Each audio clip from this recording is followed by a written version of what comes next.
this time, we are going to be moving on to the next portion after our Q&A, of course. We need to award our Darling of the Press.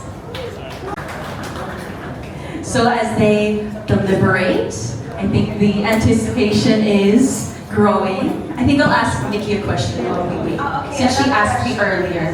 Okay. Another Q&A. I am not nervous right now. So Nikki, your question is, you have 30 seconds on the clock. Sige. So, Okay. as these candidates move forward into their national competition, what's one thing you learned from your experience internationally representing the Philippines? Well, you know, when I was doing the Face of Beauty International 2025, I was gigil na gigil para magkaroon ng pangalawang back-to-back ang Pilipinas. And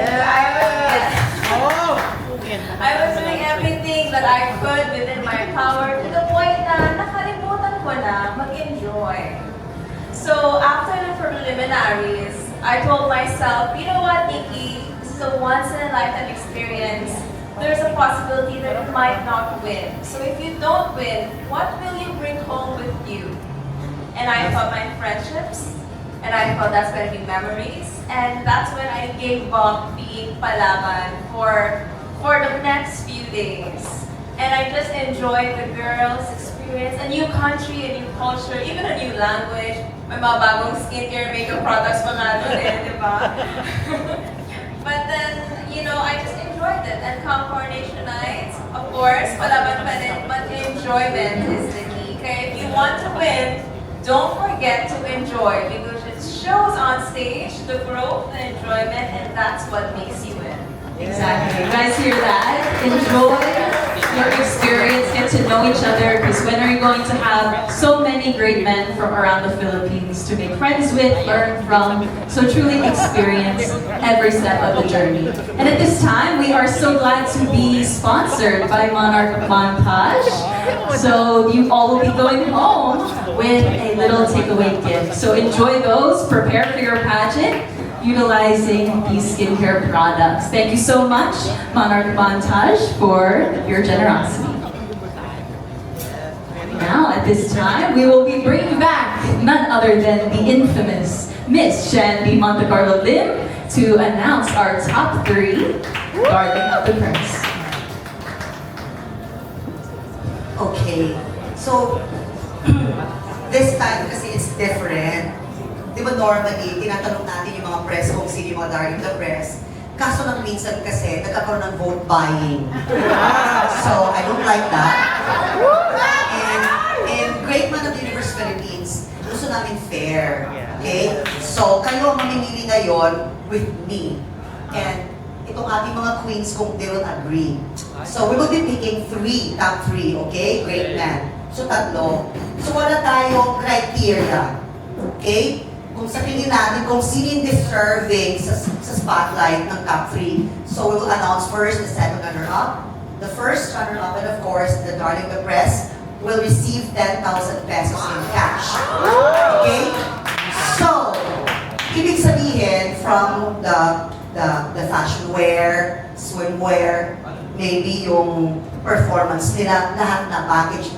From there, kung sino yung sa tingin nyo okay, you know, sa tingin nyo lang. Okay, so let's start with second runner-up. So, sino yung mga, can we have one microphone? Or siguro, we can ask them with the mic kung sino yung, wala lang, yung bet lang nila. Diba? Okay. So, sino yung second runner-up? Siyempre, yung title, i-ano muna natin, i-reserve. Okay, yung second runner-up muna, and why? Okay, and why? Sige. May white talaga. Yes. Yes, please. Live to live. Oh, live. On the spot to ha. Sige, for my second runner-up, I'll pick Palawan.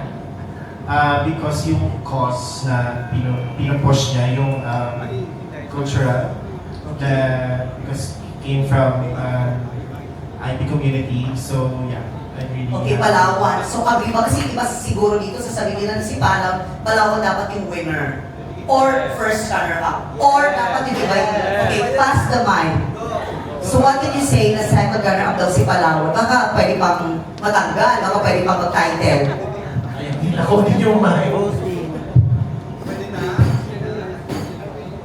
Ako, for me, my second runner-up would be Neve Ecija. The reason why is because he's raw, the potential is there, and someone that can be built the great man of the Universe Philippines. Thank you. Okay, next we have Palawan, we have Nueva Ecija. Next, bilisan natin, Second runner for me was the one that I asked, Laguna. Laguna. Okay. Okay, next. I'll go for Baguio City. Baguio City. O, bakit? I think amongst the batch for this year, he has the freshest look or youthful look amongst them. Okay, so pass natin yung mic dito sa ating mga bisita. Okay, so we have Baguio, we have Laguna, and Nueva Ecija, and we have Palawan. For second. Okay? For second ha, for second. Negros Oriental. Okay, Negros Oriental. Okay, bakit daw si Negros Oriental? Mahaling pamasahe ba? Charing. Mamahaling pamasahe? Okay. Pasensya na, medyo bakyalan pero laban lang. Okay. Oo. Physically, he has the attributes of being a great man. Okay. Okay. So, paano natin ito pipiliin kung sino yung winner natin? Miss Jeanette? Of course, the head of everything. Miss Jeanette, so we're going to pick between Negros Oriental, Nueva Ecija, Palawan, Laguna, and Baguio for second runner-up. Okay? Okay, so voting, no. You need to decide. Our Madam Chair, sponsor of our 10,000 pesos. Of course. Well, I think each and every candidate deserves the spot, but based on sponsors' pick, which is Full Circle, we pick Palawan. Okay, Palawan is second runner-up. Boys, congrats. Okay, Sir Andy to give the award. But we have only one sash ha, and one cash prize. But of course, sayang naman yung Ayun, congratulations, Great Man Palawan. And for our first runner-up, sino yung pipiliin natin? Asan yung mic? Mabilisan lang to. We only have 5 minutes. Para may time pa tayong interview. Okay, go. First runner-up. Go.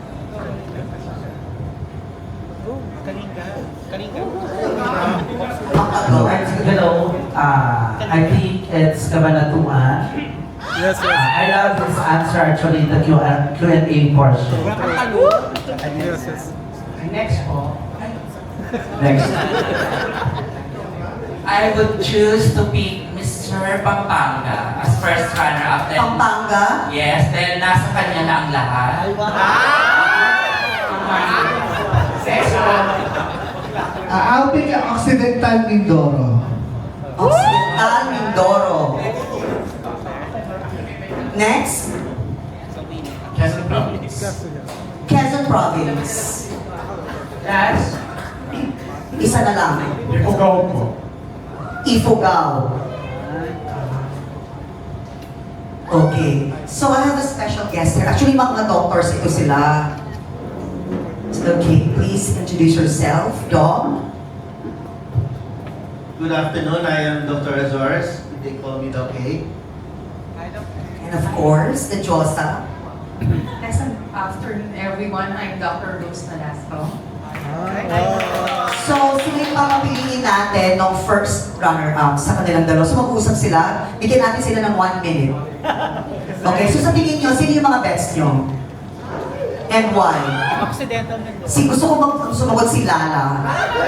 Si Miss Lala Roque. Check. Ibigay na natin kay Mr. Pampanga dahil I believe nasa kanya na talaga. Okay, okay, yung time is up, no? Okay, so sino yung first runner-up natin? Is it Occidental Mindoro, sa Pampanga, Cabanatuan City, Quezon Province, or Ifugao?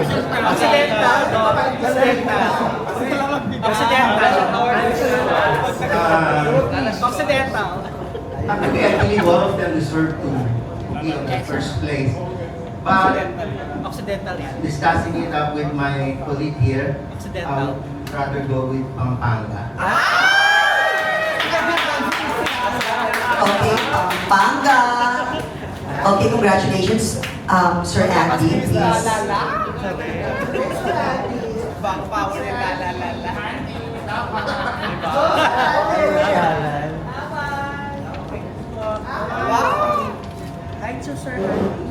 Thank you so much, Sir Andy, from a heart montage. And now, the moment we've been waiting for to present the award for the Darling of the Press winner, may we call on Miss Ashley J. Francisco and Miss Shani Montecarlo.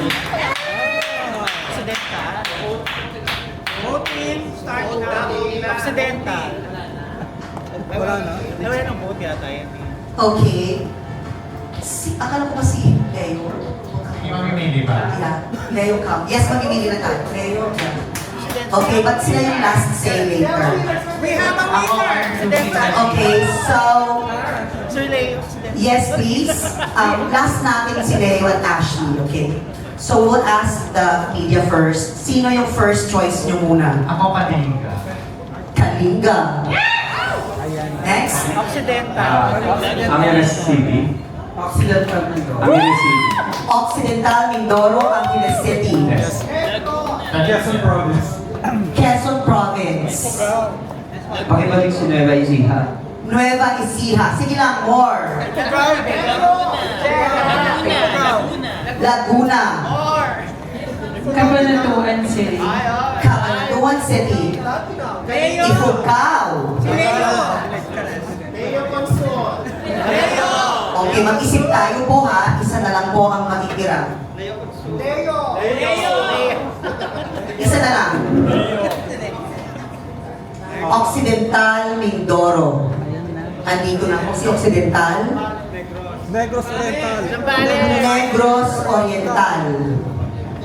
Okay, ladies and gentlemen, eto na siya. Eto na sila. So, sa tingin nyo, sino yung winner natin?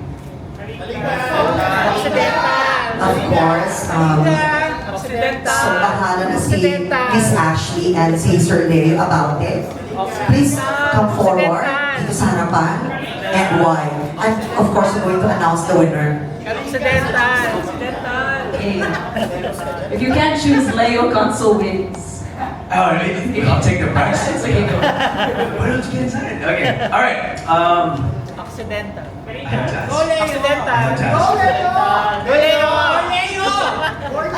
Shall I take it? Alright. Ashley, you're the woman. You have to choose. I pass it. Ladies have to decide.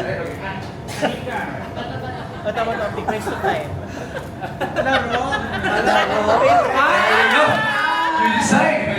And the winner is... Kalinga!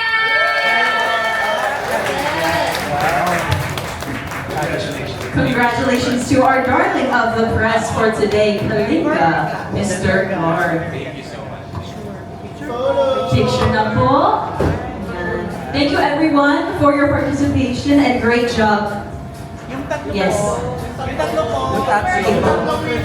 Again, thank you everyone, all of our winners. Please move forward for another picture. And congratulations again to all of our candidates on your participation. I wouldn't want to be you right now. That's very difficult.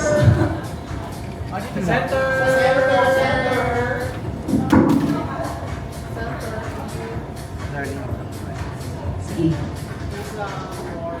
Now, before we close out our program, we'll be inviting our two judges from earlier. Please welcome our doctors and sponsors of today for a short message on, of course, beauty and preparation for our candidates as they move towards coronation night.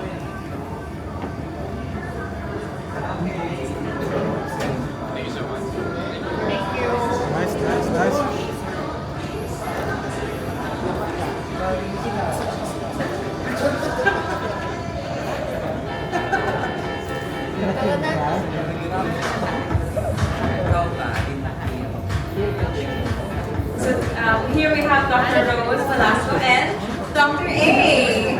So, can you give us a small message as sponsors for today's event? Okay, I find them all beautiful men.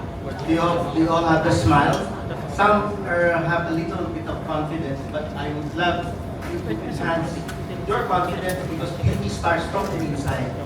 Now we have some minor refinement that we can do. We can help you out with that together with you just need to feel really confident. It shows in some of him, medyo tago pa ng konti. Love yourself. Enjoy everything that you're doing now. It will be part of your future enhancement of your personality. Pleasant afternoon, everyone. At sa ating mga... Alam niyo, nakakatawa yung press, no? Enjoy kami nito. Ayun, thank you sa aking friend, Shandy, and Sir Neil for inviting us over. And sa ating beautiful host for today, Valerie, and my loyal patient, Nikki. O, diba? Tingnan niyo yung smile. Para naman sa... Nikki, diba? So, sa ating Great Man of the Universe Philippines candidates, we're here to help you. Of course, to be considered as Great Man of the Universe, you need to have great body, great mind, great spirit, diba? And as part of that, you need to have great smile as well, diba? So yun, tutulungan namin kayo sa enhancement and maintenance na inyong good oral hygiene. Thank you, everyone. Thank you so much, Doc A and Doc Rose, for that wonderful message. A round of applause for our sponsor. Thank you so much.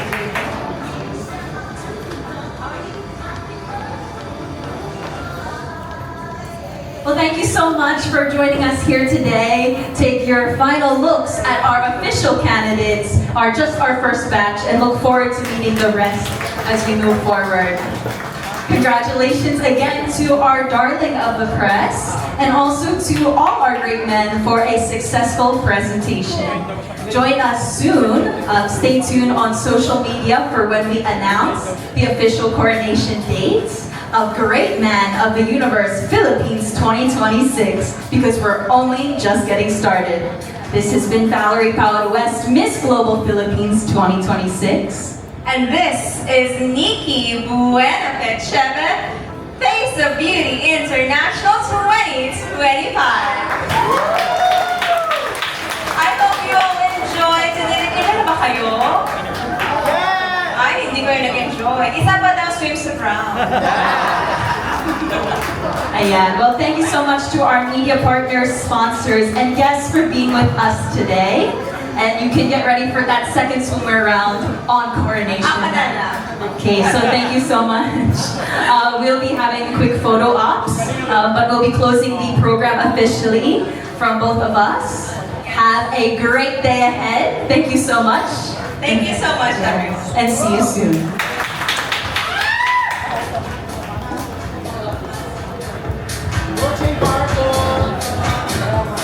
At this time, I'll be having photo ops, but please enjoy lunch as well in the back. I know I will be, and Nikki will be, and I'm sure all of our great men are ready to eat now following the program. So please enjoy lunch, and thank you again, Viva Cafe.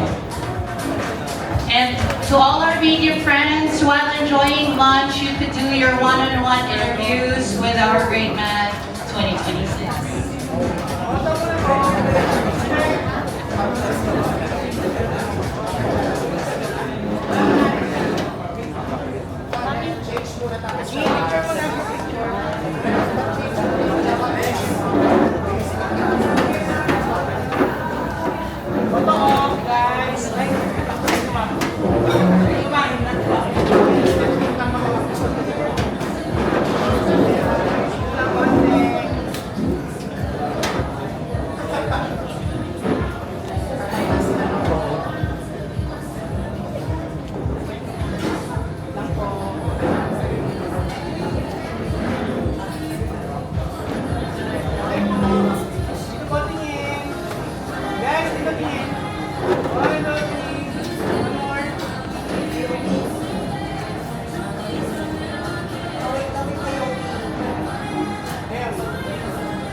Meron pa.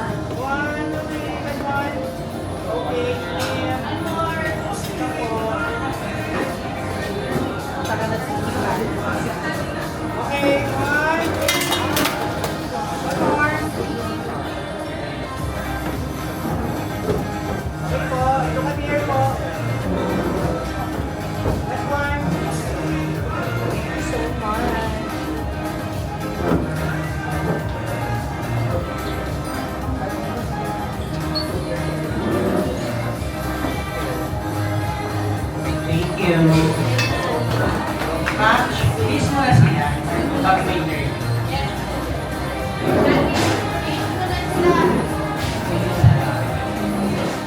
Okay boys, mag-base na muna kayo for the interview on